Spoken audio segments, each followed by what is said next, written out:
Leadership is about going out to people. Leadership is about communicating with people. Leadership is about proactive engagement with stakeholders. Yeah, it's all about communication with that stakeholder. So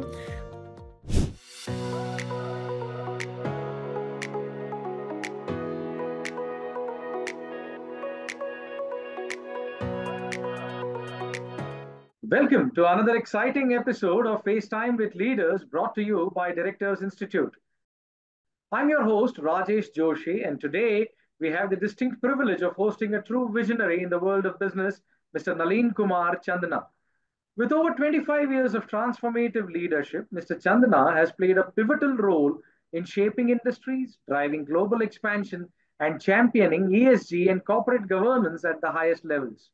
From overseeing multi-million dollar acquisitions to guiding organizations through their most challenging times, his expertise and strategic foresight have set new standards of excellence.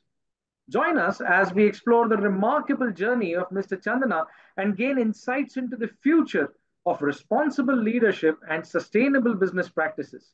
Mr. Chandana, it's an honor to have you with us today. We welcome you on the show.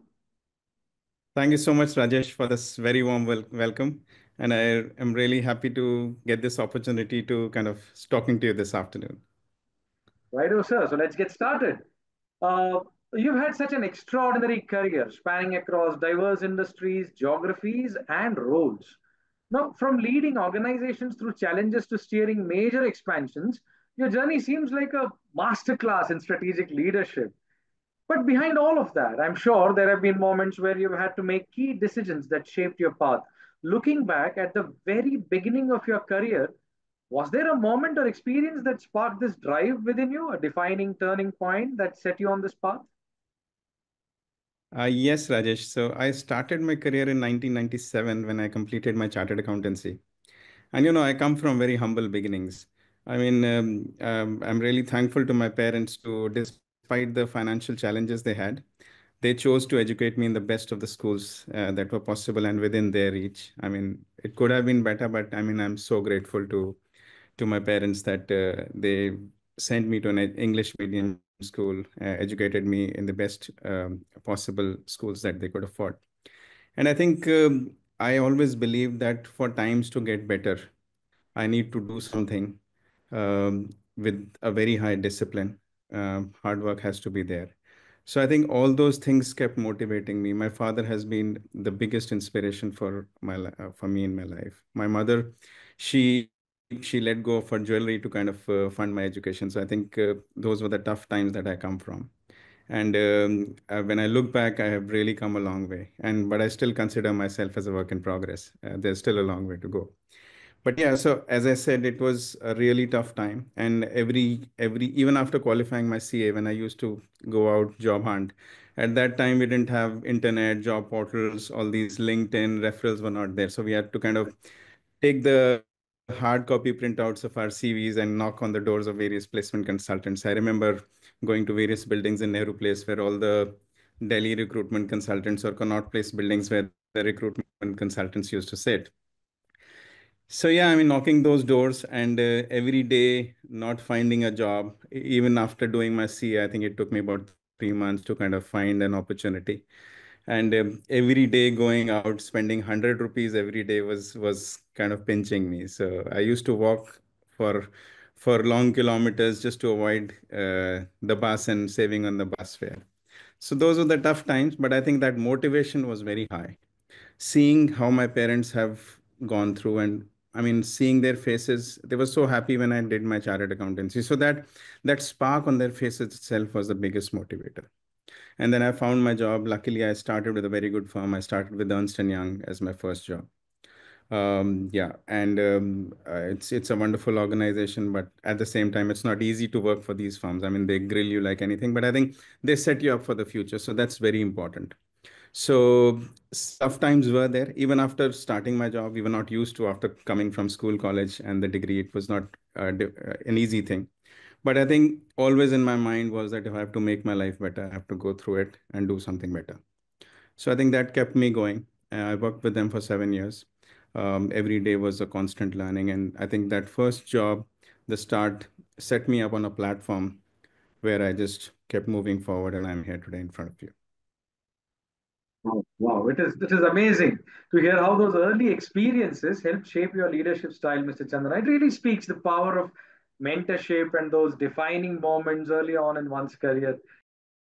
I mean, it Absolutely. is clear that your journey has been driven both by vision and passion, which actually brings me to the next question. You've had an extraordinary career leading the expansion of national gas company into new geographies, resulting in a staggering 1000% revenue increase. So, what were some of Correct. the most critical decisions that helped you achieve such success? Correct. Correct. I think you have to always think bigger in life. Mhm. And my philosophy is that you may not be there, but you can be there. Yeah. So today, I mean, you may be I mean, today you can be anywhere, but future is always there for you. You can reach wherever you want. I mean, you have to just direct your actions, your thoughts in that direction, and you can be there. So past is gone. So cribbing about past never helps. So I could have done that. I could have done that. I could have been born into an Ambali family. I could have gone to this school. I could have gone to that school. I could have got a lottery. But all this is past. Nothing happened. So whatever is. So you have to kind of move forward from there. So I think that's what it is. And sometimes, when you're talking to stakeholders, like the specific example in natural gas. So the board of directors, sometimes they themselves do not have that vision of expanding to that extent. And Mhm. especially in a listed company, when you've got diverse stakeholders, so everybody comes with their different perspective. So it is very difficult to align sometimes. Not that they don't want to do it, but they're not, their vision is probably not in parallel to what your vision is, or not aligned to your vision. So I think that takes a lot of effort, but I really enjoyed that process. Aligning the board, going into convincing them into going into a different geography altogether. And it's not that it was easy, it was a lot of challenges. So we had, first of all, stakeholder alignment. It's a public listed company, so we've got diverse stakeholders. Then funding was a challenge. So coming from Oman and going into Malaysia, I mean, there were no money banks that could support us in Malaysia. In Malaysia, nobody knew us as a small Omani company. So I think funding was a challenge. So we had some tough times, sleepless nights, me, my chairman, the CEO that I was reporting to. So we had a lot of challenges, but I think everything eventually works right when your intentions are right. Yeah. So I always take that example that, when Steve Jobs came out with the first iPhone, people Mhm. were expecting only a phone. People were not expecting that this device that is coming in our hands is going to replace my Walkman, my music player, my camera. But eventually, Steve Jobs had that vision to give a product which people want, but they don't know that they want. And today, we are so used to that. I mean, the SLR cameras are gone, the Walkmans are gone, the CD players are gone. Everything, you carry your phone and everything is in there. Yeah, and the best resolution cameras, the best audio quality. So I think it's all about the vision. It's all about the strategy. It's all about the long-term thinking that you kind of bring your stakeholders in alignment to. I think that's what worked, and we went there. Wow, wow, absolutely incredible to hear how those decisions shaped such a remarkable growth, Mr. Chandana. It is clear that successful expansion isn't just about numbers, as you have been saying. It is about vision, strategy, and knowing when to take those calculated risks. Mr. Absolutely. Chandana, you faced some incredibly challenging moments in your career, especially when you had to rebuild trust with stakeholders at National Gas Company after a period of financial turbulence. I would Correct. love Correct. to hear more about how you navigated that crisis. What steps did you take to steer the company through it? And how did you keep your team motivated and focused on the bigger picture during such uncertain times? Right. Right. Yeah. So I think people say that things come in your life to teach you something, and I think destiny had its way. We had some turbulent times in national gas soon after we had completed the acquisition in Malaysia.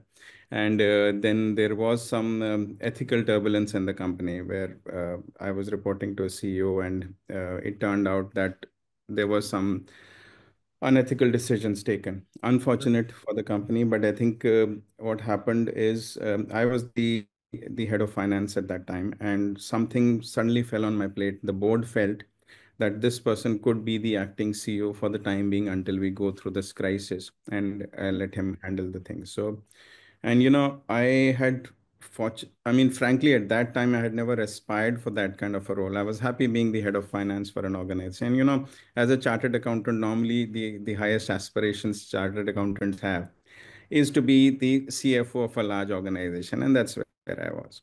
So, but this thing suddenly fell on my plate, and which was good, but I was probably not ready for it.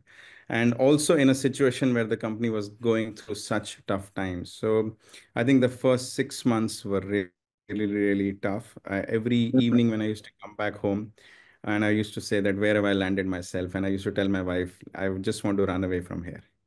And I think she has been a big support. She has always stood by my side. She is a pillar of strength. She said that, I mean, of all the people that the board could have chosen, you were the one who was given this responsibility. So the board must have Absolutely. seen something in you. So Absolutely. you Absolutely. definitely have it in you. You just need to take it out, challenge yourself, redrive yourself, and do something about it. So then I think those things clicked with me. I felt that yes, my leadership skills probably are not that aligned at the moment where I can kind of carry that. And leadership is not about just sitting in a corner office. Leadership is about going out to people. Leadership is about communicating with people. Leadership is about um, proactive engagement with stakeholders. Yeah, it's all about communication with that stakeholder. So I felt that I need to upskill myself. And on one of my trips, I used to travel frequently to Malaysia, and I was at the airport. My flight still had time. I was just going through the books at a bookshop, and a book's title I mean, it was so intriguing. It said Intentional Living by John Maxwell. Mhm. And something struck me that how can living be intentional? So it just was a title intrigued me, and I just picked up the book. And on the flight, I read that book. And I felt that, I mean, John Maxwell is great. So I picked a few more of his books, and then I found out that he's an authority on leadership. I mean, those books were always there on the bookshelf, but never struck me. I think when the time Right. comes, things happen. So I Absolutely. read through almost a lot of books of John Maxwell, and then I found out that they conduct the executive coaching certification. So I enrolled for that. I paid a good amount of fees for that, and I became a John Maxwell-certified leadership coach in 2016. Okay. So I think upskilling is very important, and challenges will always be there. Each of us have got their own challenges. I mean, you've got challenges, I've got challenges, and challenges would, it's not that we've overcome today's challenges, so tomorrow they won't be. So tomorrow we'll have a different challenge. So I think the mindset is important. And I use this opportunity as a challenge to kind of upskill myself, engage more with the stakeholders, whether it was employees, talking to them, giving them comfort that whatever has happened, but what we are doing now is right. At one point in time, I had like EY, Deloitte, KPMG, PwC, all in on my office sitting grilling me because one auditor had been appointed by the stock exchange, one had been appointed by the bankers, the board appointed another audit. So it was crazy, but I think that really kind of took out the fear, and I think that leadership skills kind of just got polished that way. And yeah, so I think stakeholder engagement is the key. Proactive communication is the key, because if you are communicating right, your intentions are right, I think you can now overcome all challenges, is what I felt. Wow, wow, absolutely, absolutely thrilling. I mean, just while you were taking us all through that story, there were so many things actually going on in my mind. I mean, here is a person who was actually, conferred the kingdom of, the title of a king for a kingdom which was actually struggling and may not have been a kingdom in the first place when it landed onto his plate. And then rather than, there are two approaches. Please correct me if I'm wrong here.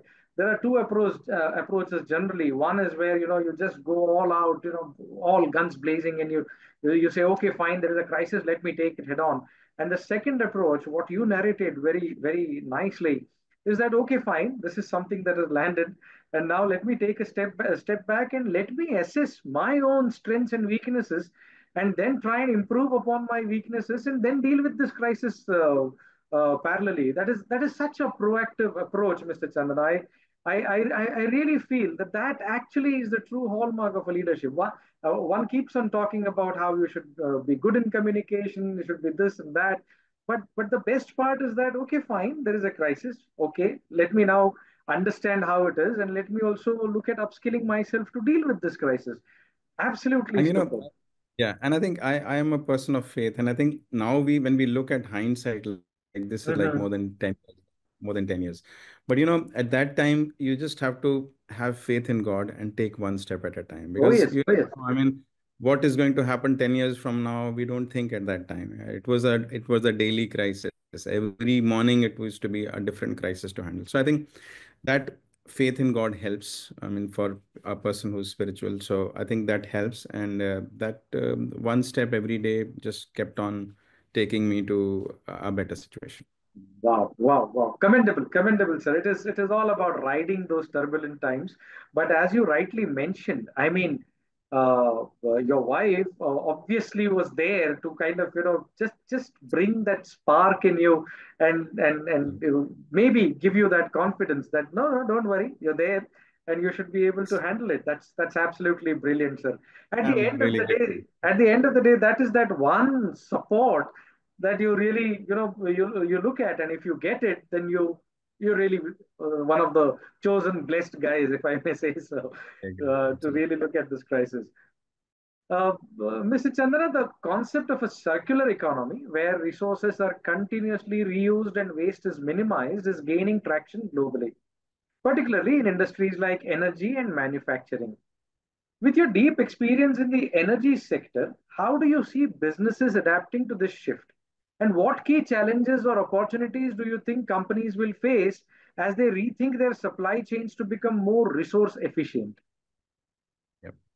I think it's a very good question, and I think there are few perspectives to this. Mhm. One is obviously the mandatory regulatory compliances play a big role, because until that happens, a lot of companies still think of it as a cost. Thinking about circular economy, thinking of environment, they say, I mean, we have to honestly do this reporting, do a thing this way. I think mandatory compliances do play a big role, because once that happens, then people start aligning their processes so that they are still commercially efficient and then comply. So that is one. Mindset shift is very important, especially at the top down approach has to be there. The leaders in the organization, they should start thinking that this is actually important for the generation ahead of us. So I think that is important. Coming to specifics with respect to the manufacturing processes, yes, a lot of organizations are and would be doing in the future is that they'll be using more recyclable resources, more resources which can, I mean, more coming from renewable resources, cutting down wastages in their production processes. So I think those kind of optimizations are required to really grill through and see what is at the moment getting wasted and harming the environment and what can be kind of done. There could be synergies with, like there are so many companies in an industrial area, so they could probably align together, have a synergy using joint warehousing, joint transportation, so that the harm to the environment can be minimized. Because everybody taking like a 1,000 square meter warehouse, whereas they probably need 600, 500. So there are four companies, if they align that, so they kind of use lesser electricity, lesser diesel, lesser power, and then same using transportation, if they can combine those synergies in similar industries. So I think that is also happening, and that should happen. Yeah, so I think it's all about kind of critically analyzing the entire supply chain, having the right mindset to kind of contribute to the environment, having the right intentions. It has to be a top-down approach. Boards should be engaged. Board of directors should be engaged, because I think the senior management should have KPIs on those accounts. So then everything flows. Because when you link it with profits and remuneration, then everything flows. So I think it's very important when we talk about ESG also today. So there are specific metrics. If I talk about Oman, so we've got specific metrics where it asks you that whether the senior management's KPI is linked to the ESG performance and whether the board is monitoring that. So I think when those things come into play, then people will really look at circular economy in the right perspective. And a lot of initiatives can be taken and will be taken, I believe. Wow, wow, that's really an interesting perspective, Mr. Chandan. It is clear that transitioning to a circular economy is no small feat, But it is exciting to see leaders like yourself paving the way for a more resource efficient future. And I particularly like that example where you mentioned that, I believe in Oman, you said, where the KPIs of the top management have to be linked to ESG and all the other parameters. That's really interesting. I really wish and feel that all the countries should actually make this mandatory automatically. Then it does not become Yeah, just a tick yeah, mark that's what. item. Correct, correct. Because I think the government push has to be there. Otherwise, I mean, when people are going their own way, it is not aligned and it doesn't kind of match the timelines that have been promised for like net zero we talk about. Yeah. Right, right, right. Moving on, Mr. Chandana, with your vast experience in leadership and corporate governance, I am curious to know how you envision your future aspirations to be unfolding. I mean, looking ahead, what are some key goals you have for yourself, both personally and in terms of your role within boardrooms? How do you see your influence shaping the direction of businesses and industries in the coming years? Yeah, so I think I already have experience of being on boards of while with national gas companies. So we had operations in 5 countries. So I was fortunate enough when the board had that confidence in me to kind of nominate me as the board's representative on all those subsidiaries. So I was sitting on the boards of each of those subsidiaries, and I also chaired for few of the board committees at that time. So I think I do have that experience, and not saying that again, as I mentioned, I always consider myself as a work in progress. So I'm still upskilling myself. I'm going through this Directors Institute certification course. I am very, very passionate about corporate governance. I have conducted training programs for board members of listed companies on corporate governance codes. As part of the ESG reportings, also I've done that, and in terms of aligning board charters to the vision of the company, having the committee charters, evaluating board of directors' performance. Those have been the engagements I've been providing. I'm doing it for listed companies like in Oman. Every board term, the board of directors have to be evaluated by a third party. So I have a firm and I work out of that firm, and I do provide those kind of services to listed companies. So I've got few clients where I do a board of directors evaluation. So then we can come out with best practices that are there in other geographies, and we map it out with what is happening in that entity, and we give recommendations to the board and to the shareholders on how they can improve their governance mechanism, how they can improve the communication with the senior management, how they can be engaged on critical issues that face the company, how when the new board directors join, so how they should be inducted, what all they should be looking at. So I think those things are we've been working on very actively, and I think these are very, very important that each company should, whether listed or any other large, medium to large company, should be looking at, because I think governance, corporate governance, is an extremely important subject. All these frauds, all these things that are happening, to a large extent, those can be kind of curtailed down if we have more active boards. And I mean, I'm not saying they are not active, but sometimes that knowledge is not there. That perspective is not there for the Right, board right. to kind of proactively poke on things which should be seen by the board and by the senior management. Right, right. Having said that, we are seeing a massive shift in how companies approach ESG today.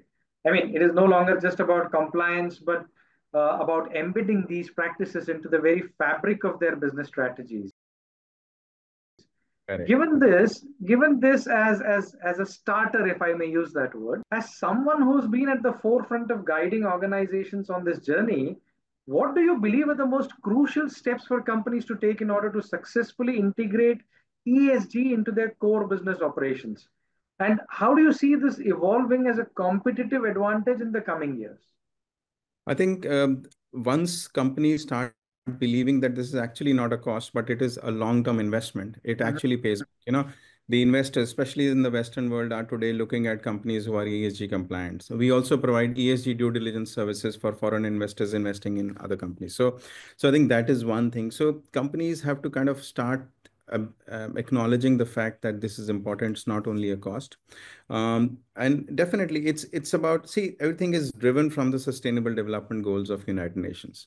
Yeah, so and all those are in the interest of mankind, whether it is water conservation, whether it is environment, whether it is less use of wastage of power should not be there, eliminating poverty. So I think all these things are eventually getting into it.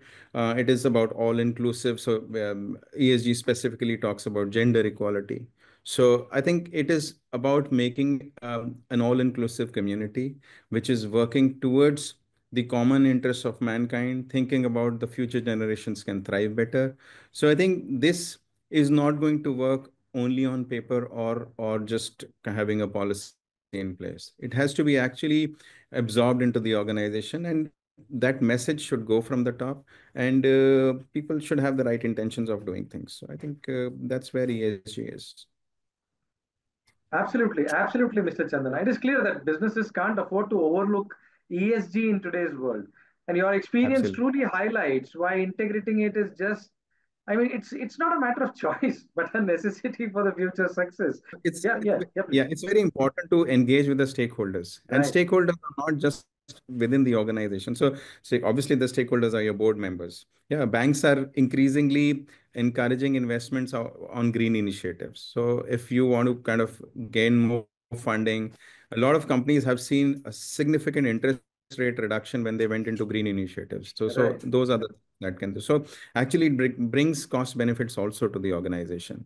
Then I think engaging with your customers, what they feel about what you are doing. Probably they can come up with some idea where your marketing costs can come down. Engaging with your suppliers, so maybe your supply chain costs can come down. So I think all those stakeholder engagement is very, very important to kind of be an ESG compliant company. Absolutely, absolutely. Mr. Chandana, you also mentioned that I believe you provide these services of what would you call it? Of inducting the board of directors, appraising the board of directors on their KPIs of where they are in terms of their deliverance as far as ESG is concerned. I believe with these services, and these kind of services being provided by someone like you who has actually done it firsthand, and not just kind of read it up and felt that this is a necessity and is just kind of propagating it to others. You've actually done it. You've been there, done that, and you've seen the results of how if you are going to follow ESG as one of the important items in your KPIs, it is actually going to have long-term results for your business. That's absolutely wonderful. And these services are provided by you from your consultancy firm, or is there something that you're linked with? Yes, I have a consultancy firm, so Okay, it is fully equipped to provide all these services. Yes. okay, okay, okay. And right from the start of actually apprising of what ESG is, and then taking it through the entire value chain. Is that Yeah, is that how reporting you? and compliance, the entire reporting and compliance function. Yes. Wow, wow, wow. That's fantastic. I'm sure our viewers will take note of it. Mr. Chandana, unfortunately, we have come to the end of this podcast. For one last question, you've recently enrolled with the Directors Institute. Can Yeah. you share a bit about your experience so far? I mean, what motivated you to join, and how do you see the learnings from the institute impacting your approach to leadership and decision making? Sure, sure. So as I mentioned, I'm very passionate about governance and about ethical leadership. And I think coming from the John Maxwell certification also, he's really passionate about talking about business ethics. So I think that is something which is a core foundation that I believe in. So if the company is having the right corporate governance practices, right policies and procedures, I think most of the things that go wrong in organization won't happen if that was there. So we've seen major financial frauds earlier, like Satyam scandal or Right. Kingfisher, whatever has happened. I think at somewhere or the other, there were some issues with governance where all these things led to these kind of fiascos. So I think corporate governance is very important. The role of boards is increasingly becoming important in today's business dynamics. So I think independent directors are in a situation because they're independent, they're not getting anything out of the company's bottom line per se. So I think the role of independent directors is all the more important. Right. So that is where I come from, and that is where I felt that upskilling myself to understand the regulations in other geographies across the world. So it would probably give me more best practices, which I can take to the boards that I kind of join and represent. So I think that's where it is coming from. And I'm very happy with this decision, and I hope I can add value to the boards. Wow. Wow, it's great to hear, Mr. Chandra. It is clear that you're already finding immense value in your journey with the Directors Institute. Well, that brings us to the end of today's conversation on FaceTime with Leaders, Mr. Chandra. Thank you so much for sharing your incredible journey, insights, and the passion you bring to your work.